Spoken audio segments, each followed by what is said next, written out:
Pria yang bernama lengkap Sandiaga Salahuddin Uno ini lahir di Rumbai, Pekanbaru Riau pada tanggal 28 Juni 1969.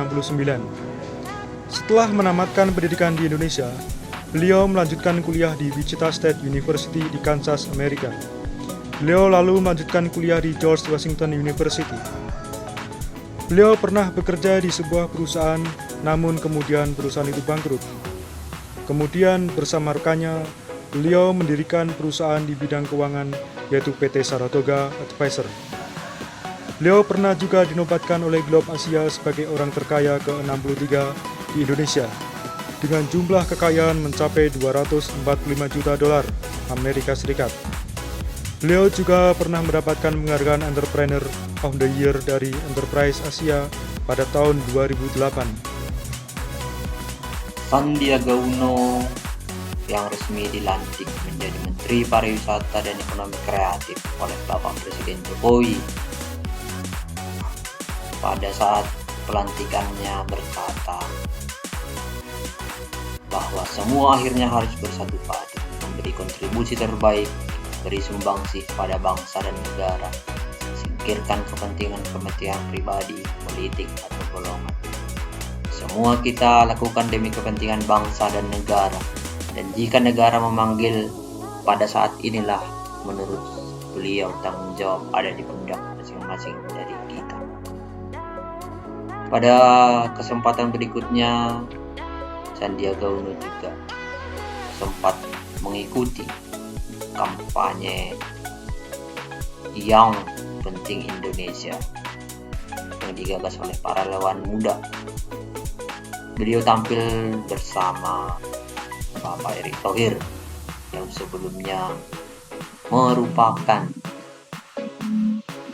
tim sukses dari rival beliau dalam pemilihan presiden 2019. Sikap Pak Sandiaga Uno ini sangat mencerminkan nilai-nilai Pancasila, terutama sila ketiga, yaitu persatuan Indonesia, di mana beliau bersedia menjadi Menteri Pariwisata untuk kemajuan Indonesia dengan mengedepankan persatuan Indonesia. Hal ini juga selaras dengan fungsi ASN, yaitu mempererat persatuan bangsa dan negara. Kali ini saya akan menyampaikan komitmen aktualisasi bagi ASN.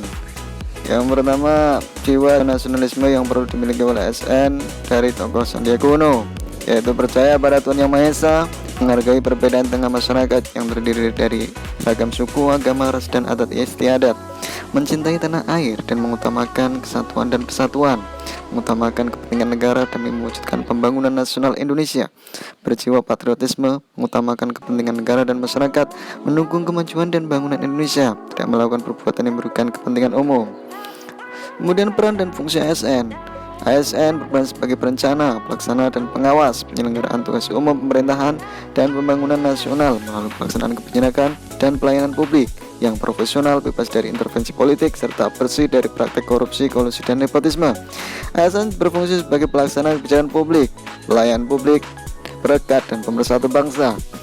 Kemudian komitmen aktualisasi bagi ASN yaitu memegang teguh ideologi Pancasila, setia dan mempertahankan Undang-Undang Dasar Negara Republik Indonesia tahun 1945 serta pemerintahan yang sah, mengabdi pada negara dan rakyat Indonesia, menjalankan tugas secara profesional dan tidak berpihak, memiliki kemampuan dalam melaksanakan kebijakan dan program pemerintah. Demikian video mengenai biografi tokoh milenial yang bisa kita sampaikan, semoga dapat bermanfaat. Terima kasih atas perhatiannya.